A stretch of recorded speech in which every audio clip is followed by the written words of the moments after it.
Along the banks of the Thames, southwest of the City of London, rose the seat of English power, a sprawling testament to divine right and stone. For centuries, a royal residence had stood here, opposite the Holy Abbey, ever since the sainted King. It was William II who, in 1099, raised the magnificent Westminster Hall, a cavernous space. Yet it was Richard II who reached for the heavens, heightening the walls and crowning the structure with a masterpiece of carpentry. This was not merely a home, but the beating heart of the royal government, housing Parliament within the Painted Chamber and St. Stephen's Chapel. Daily life in Westminster Hall was a chaotic symphony of law and commerce, far removed from the silence of prayer. It was a sprawling, wooden and stone labyrinth that would eventually be consumed by fire in 1512. But by the time of Edward IV, the old palace was rambling and decaying, in desperate need of a monarch's revitalizing touch. The king set about converting parts of the structure into new royal lodgings, creating a domestic sphere that his wife would come to know intimately. The upgrades included the essential machinery of court life, such as a privy kitchen dedicated solely to the preparation of the king's meals. Spaces were carved out for the wardrobe, a cavernous department for the storage of the royal possessions and textiles. The renovations adhered to a traditional royal arrangement, separate ranges of private apartments for the king and the queen. Work on the new Queen's side for Elizabeth Wiedeville had begun in 1464, a necessary expansion for the growing family. This expansion may have been driven by a tense necessity. The king's disapproving mother, Cecily Neville, was also living at court. With the formidable Proudsis in residence, appropriate and separate accommodation was needed for both the Dowager and the new Queen. The apartments built for Queen Elizabeth included a withdrawing chamber and wardrobe, sanctuaries of privacy in a public world. Though a great chamber would not be added until 1482. It was in these new lodgings that Queen Elizabeth Wiedeville was to bear her child, a moment of high stakes for the dynasty. For married women in those days, pregnancy was often an annual event, carrying with the constant shadow of mortality. Contraception was rudimentary and ignored by royal couples, for whom a large family meant sons to secure the succession. While sons were the prize, daughters were the currency used to forge vital political marriage alliances across Europe. Yet, naturally, it was a son that the king wanted, a Prince of Wales to cement the Yorkist claim to the throne. By medieval custom, male physicians were barred from the birth chamber itself, leaving the Queen to the care of women. Dr. Dominic de Sirego, the Queen's physician, was determined to be the first to bring tidings to the king, knowing the value of good news. Sirego had perforce to wait in the second chamber, exiled from the mysteries of the delivery room. The moment arrived on the 11th day of February, 1466, at the Palace of Westminster. Inside the sanctuary of the Queen's room, the labour reached its climax, attended only by her ladies. The waiting African-American male physician, straining his ears in the outer silence, finally heard the unmistakable cry of a newborn. Eager to claim his reward, he knocked or called secretly at the chamber door, demanding to know what the Queen had. The Queen's attendants, much amused by his intrusion, called back a riddle rather than an answer. I have a little sister, they brought her to my door. They cried, "Whatsoever the Queen's grace hath here within, sure it is that a fool standeth there without." Realizing he had been mocked, and likely fearing to bring the king news of a mere girl, Sirego hastily departed. He left without seeing the king that time, leaving others to convey the reality of the birth. A daughter, your majesty. The Queen is well. Thank you, messenger. The baby was a girl, Elizabeth, the first child of King Edward, born at Westminster. She was the first princess born to an English monarch in over a century, a rarity in the royal line. That same month, preparations were made to baptize my lady princess with the utmost solemnity. The ceremony was held in St. Stephen's Chapel within Westminster Palace, a duet of Gothic architecture. A new font was set up specifically for the occasion, draped in rich clothes, just as if she had been the desired prince. The rite was performed by her kinsman, George Neville, Archbishop of York, a man of immense power and spiritual authority. The name Elizabeth was not new in the royal line, having been borne by daughters of Henry I and Edward I. It had also been borne by Elizabeth de Burgh, who, marriage to Lionel of Antwerp, brought the rich Ulster inheritance to the House of York. Tradition decreed that the king and queen did not attend the christening, leaving the infant to her sponsors. Yet Edward IV made it the occasion for a show of solidarity, bringing together players who were privately at odds. The baby princess's sponsors were her grandmothers, the Duchesses of York and Bedford, and the mighty Earl of Warwick. Walter Blount, Lord Mountjoy, Treasurer of England, held the child and received 1,000 marks for his diligence.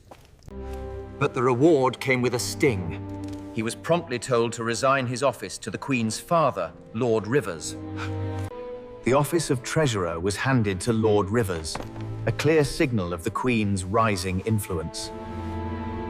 To smooth over the lack of a son, the king bought his wife a jewelled ornament costing £125, a fortune in those times. With the baptism complete, the court prepared for the Queen's churching, a ceremony of purification and magnificence.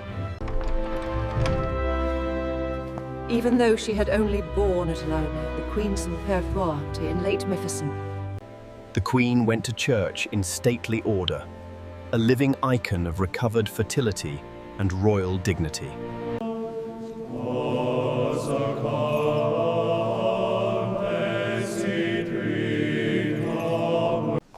There followed a great company of ladies and maidens, drawn from the country and from London to honour the Queen.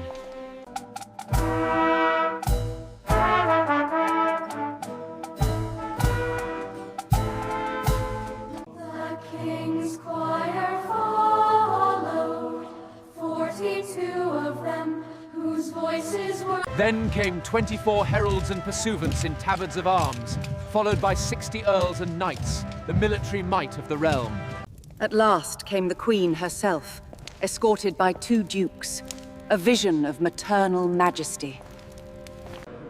Above her was carried a canopy, separating her sacred person from the common air. Behind her walked her mother, Jacquetta, and maidens and ladies to the number of 60.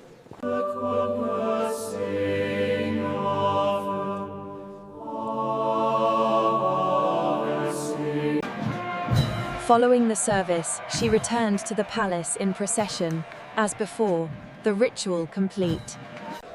Then all who had joined the procession remained to eat, and the guest list was so vast it overwhelmed the palace. So many guests were present. Clearly a prince had been anticipated, but they filled 4 great rooms. The banquet was held in an unbelievably costly apartment, decked with the finest tapestries the crown possessed.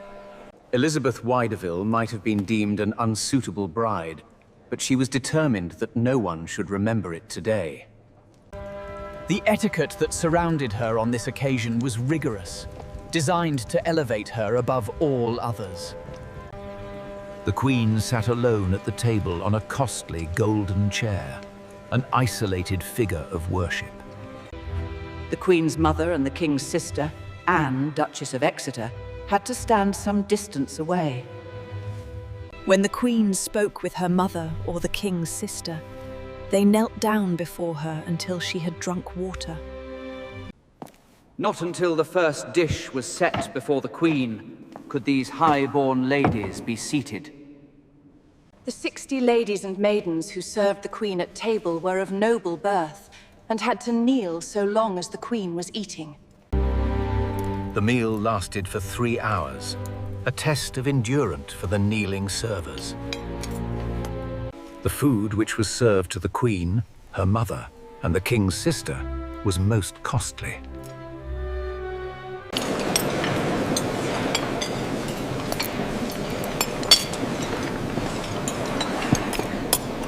Afterward, no doubt, to everyone's relief, there was dancing.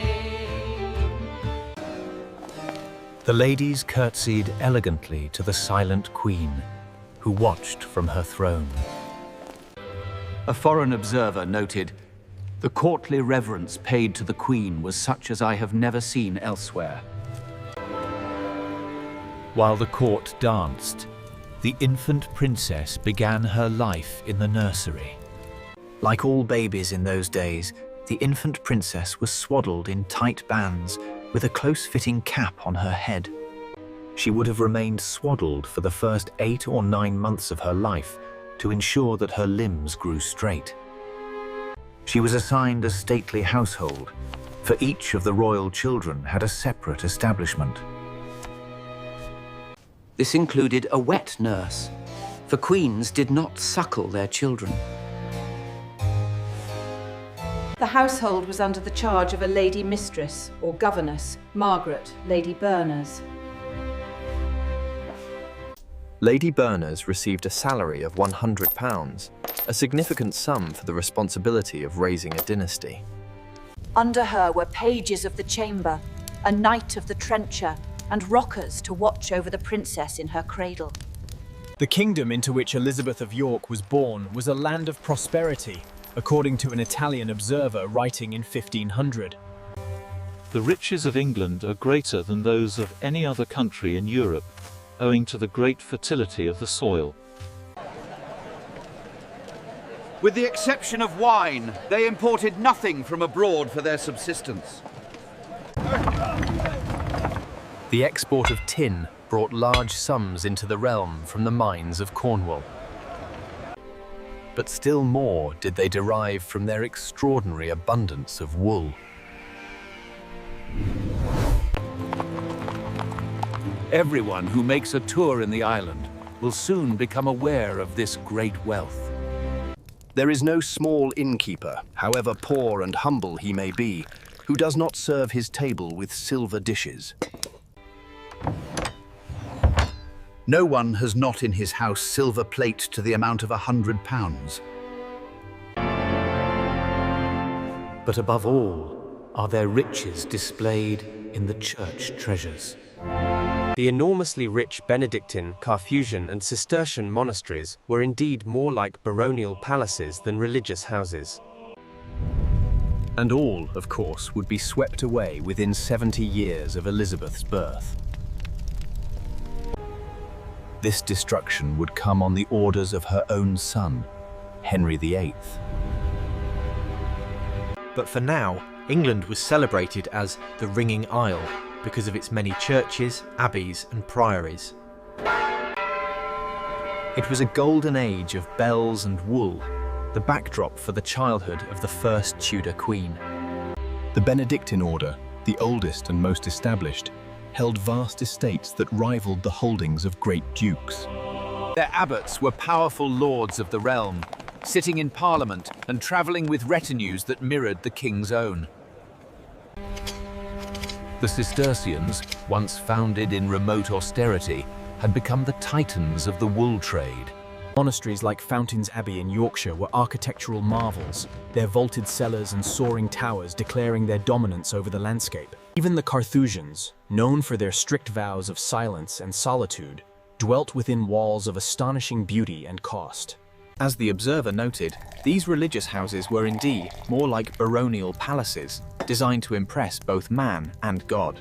They served as the hotels of the medieval world, where travelers of rank expected and received hospitality fitting for princes. But the true concentration of wealth lay in the church treasures. The gold, the silver, and the jewels dedicated to the saints. The shrines of saints, particularly that of Thomas Becket at Canterbury, were encrusted with gems the size of goose eggs. The clergy performed their rites in vestments woven with gold thread and pearls, worth more than a peasant earned in a lifetime. Their libraries housed priceless illuminated manuscripts, the guardians of knowledge and the repositories of artistic genius. This wealth was fueled by the spiritual economy of the age. Masses sung for the souls of the dead, paid for by the living.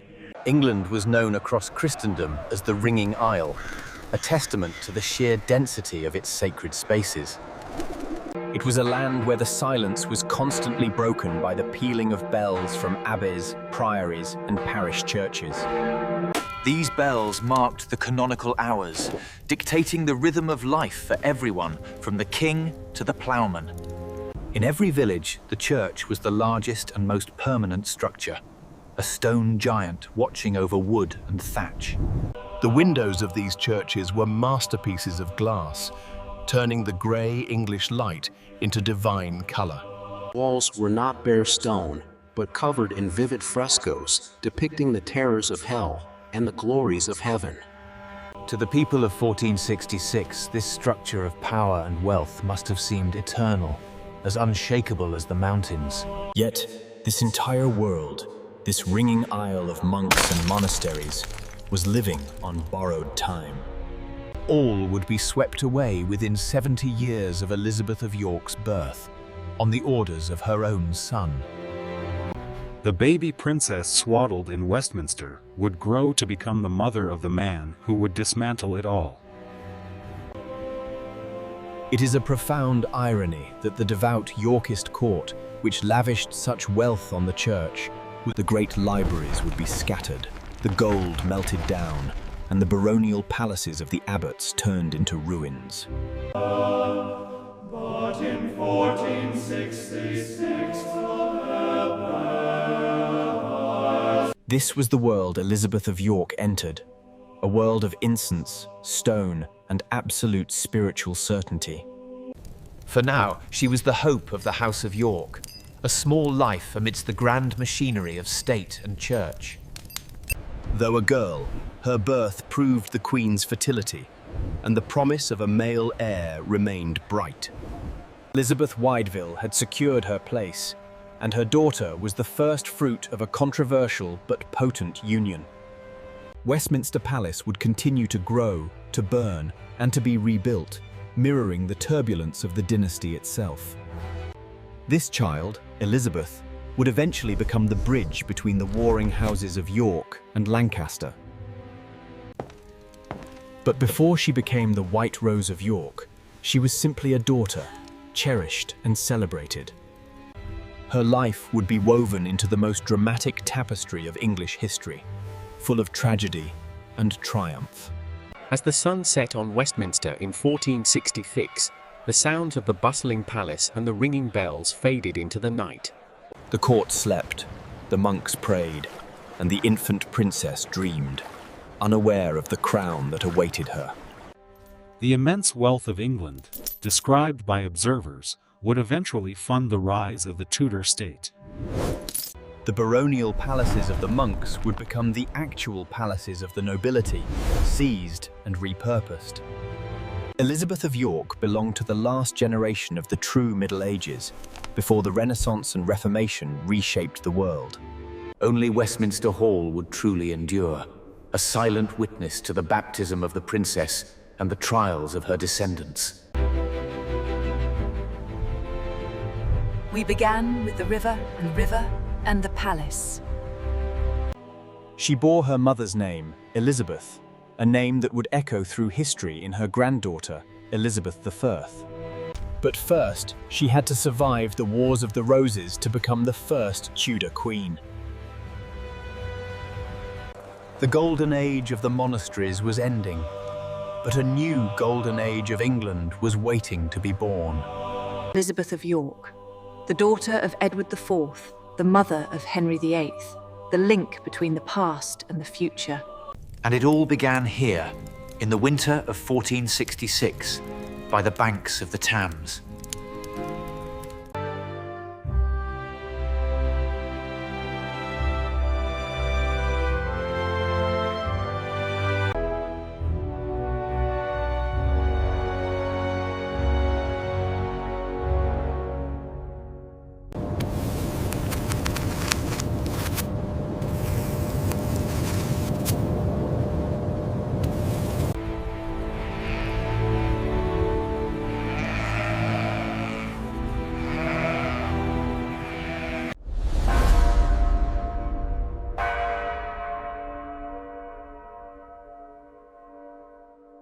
In the twilight of the medieval age, England was a realm reclaimed by nature, where the greenwood held dominion over the stone.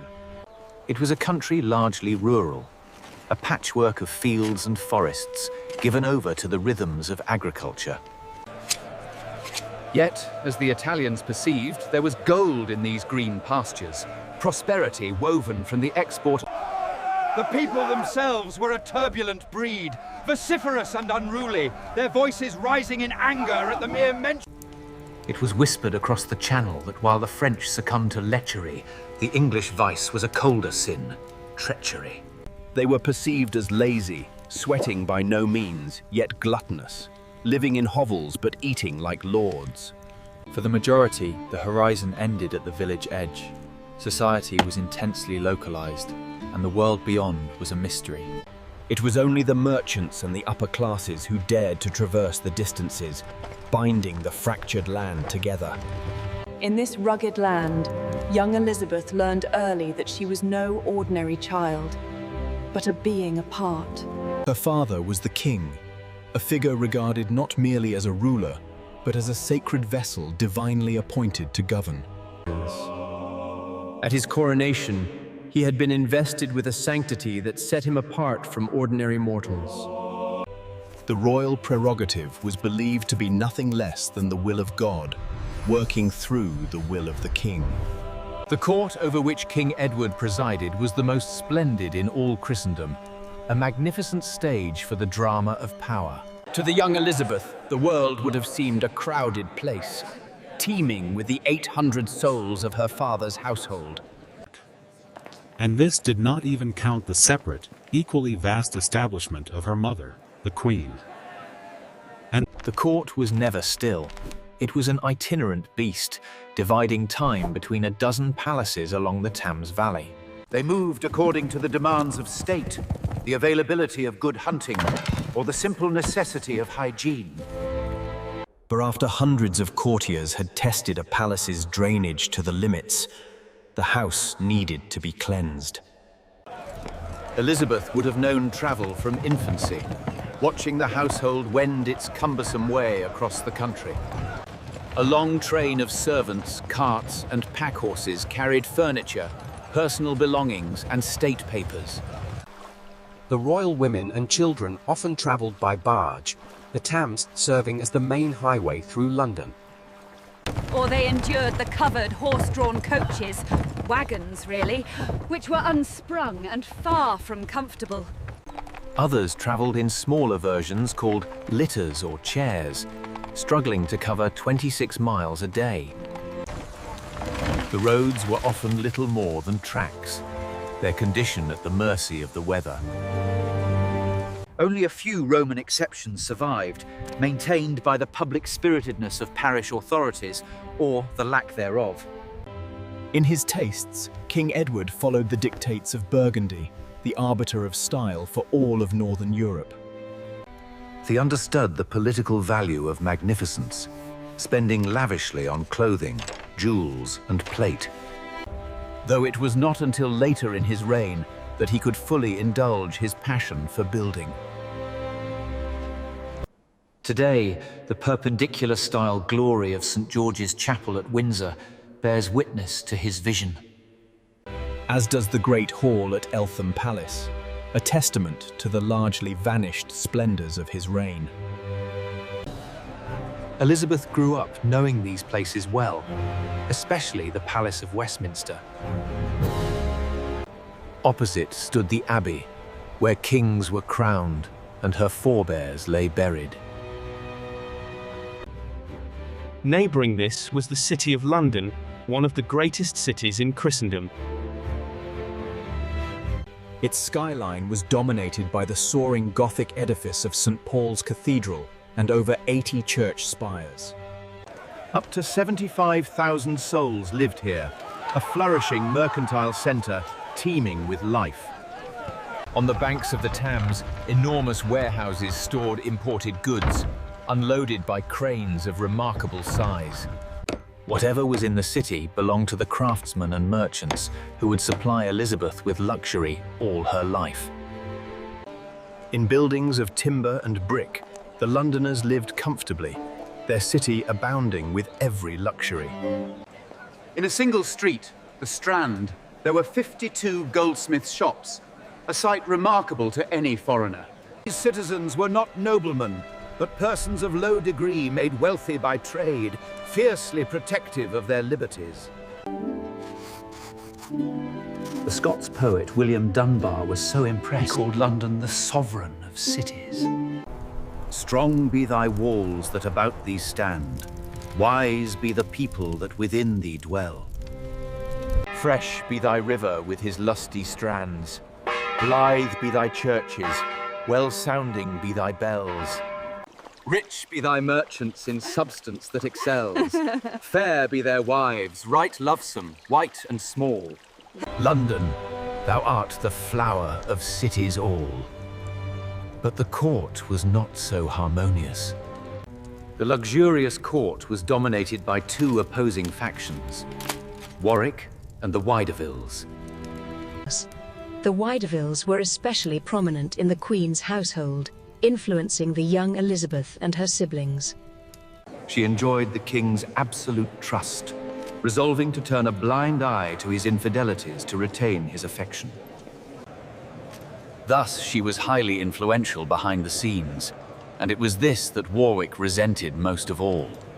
Not since the 13th century, with the unpopular kin of Elisa of Provence, had the English court witnessed such a promotion of a queen's relations. The king was advancing his legion of in-laws with aggressive determination, securing for them the very best matches the aristocracy could offer. He built up the power of the Widevilles by these marriages, bestowing upon them titles and offices that had long been the preserve of the old guard.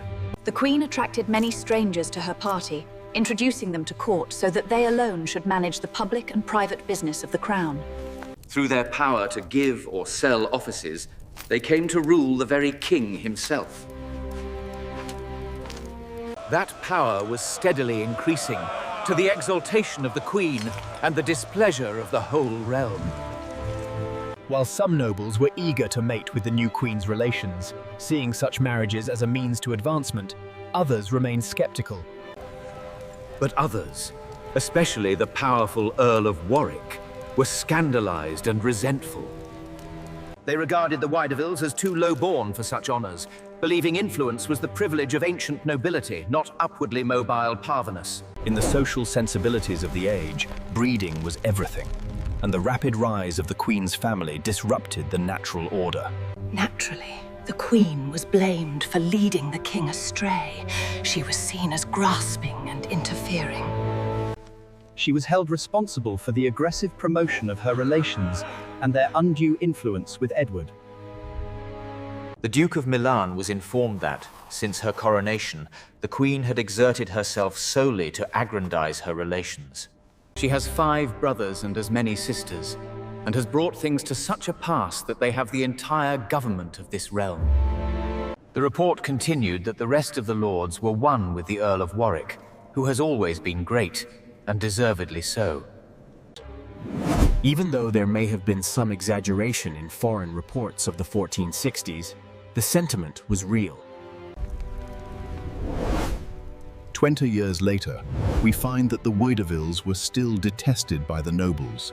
They were hated because they, who were ignoble or newly made, were advanced beyond those who far excelled them in breeding and wisdom. This viewpoint was entirely in keeping with the rigid social and cultural sensibilities of the 15th century.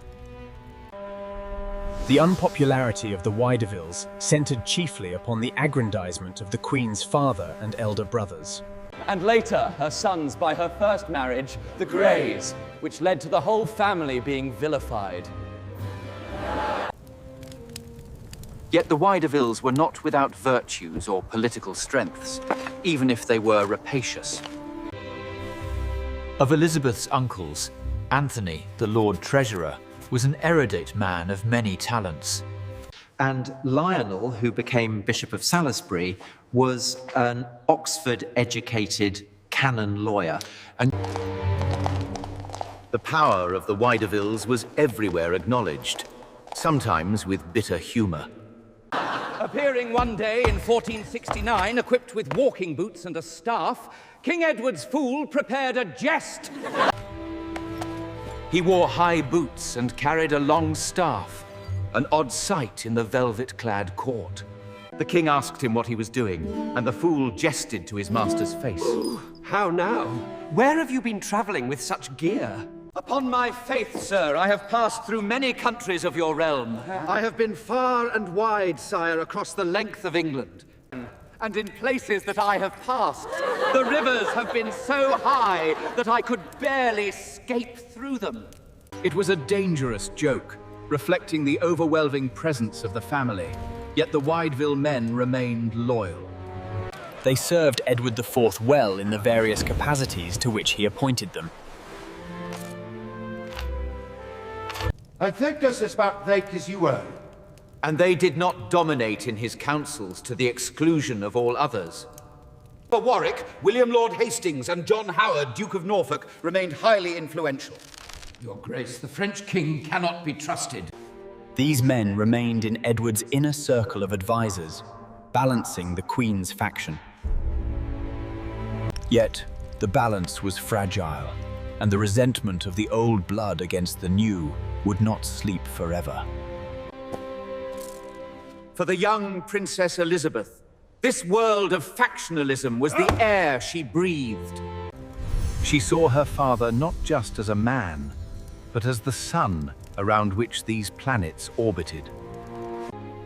She saw her mother maintain her dignity amidst the whispers, a lesson in royal steel. Despite the high politics, the daily routine of the princess's life was structured and disciplined. She was taught that she was important, a piece on the great board of Christendom. Consider the alliances. France here, then Burgundy, and of course Scotland. But the shadow of Warwick loomed large, a kingmaker who felt his creation was slipping from his control. The rise of the Widevilles was pushing Warwick toward a precipice from which there would be no return. King Edward, confident in his charm and power, perhaps underestimated the depth of this hatred. Only the Queen, with her network of brothers and sisters, remained ever watchful. We must secure the borders before dawn. Meanwhile, the wool trade continued, the merchants grew rich, and the city of London bustled, indifferent to court squabbles. The fabric of English society was strong, woven from wool and ambition, even if the crown was fraying. Elizabeth was growing up in a golden afternoon of her father's reign, before the twilight set in. It was a magnificent court, a prosperous land, but built on a fault line of jealousy. The players were in place: the charismatic king, the calculating queen, the ambitious Rivers, and the resentful kingmaker.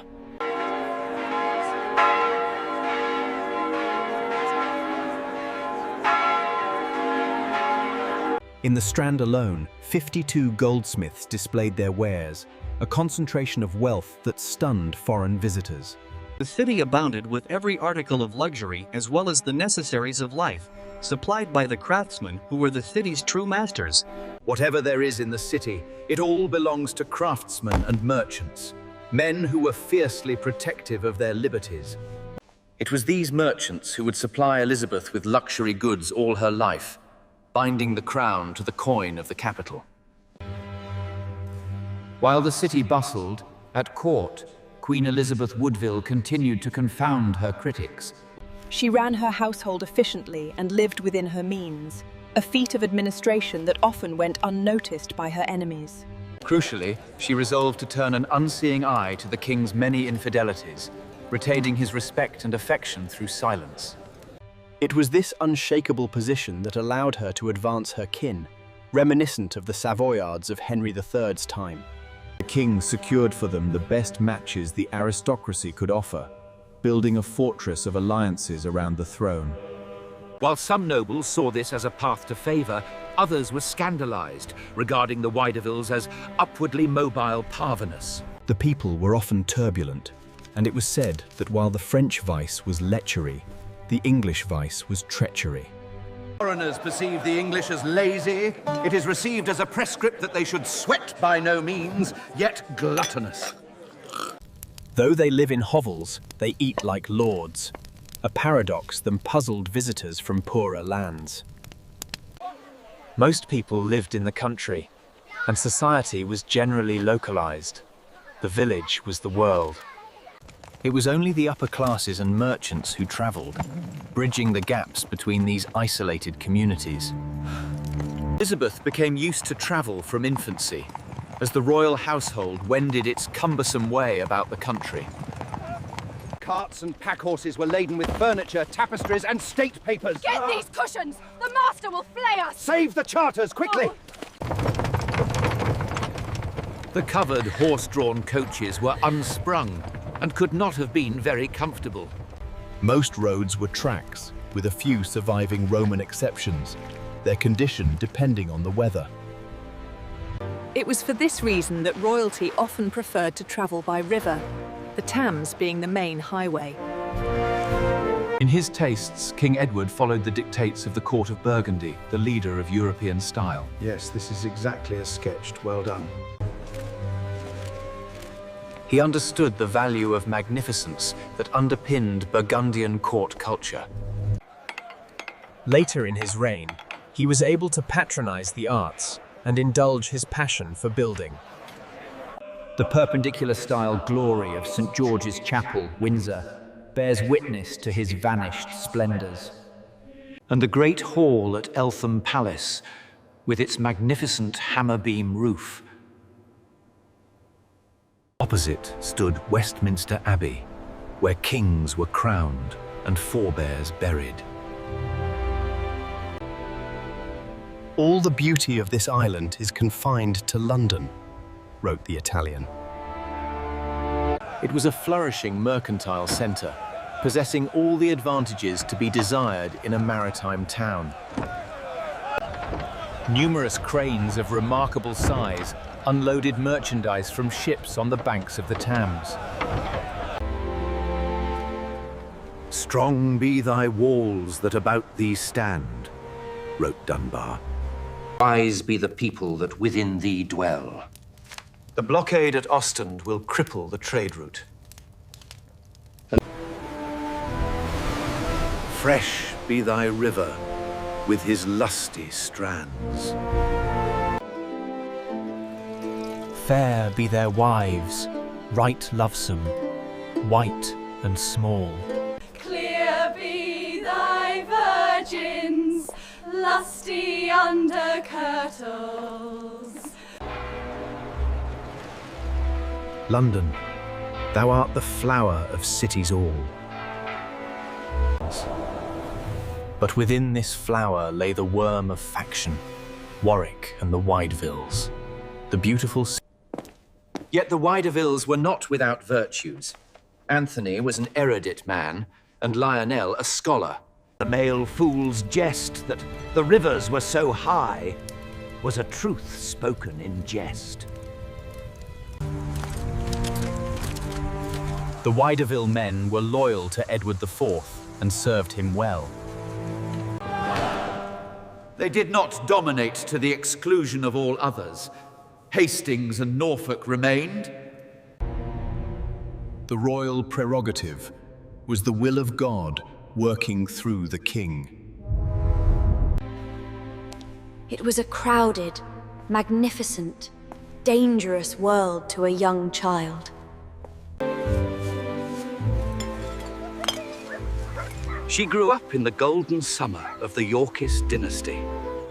But winter was coming, and the treacheries of the English would soon surface again.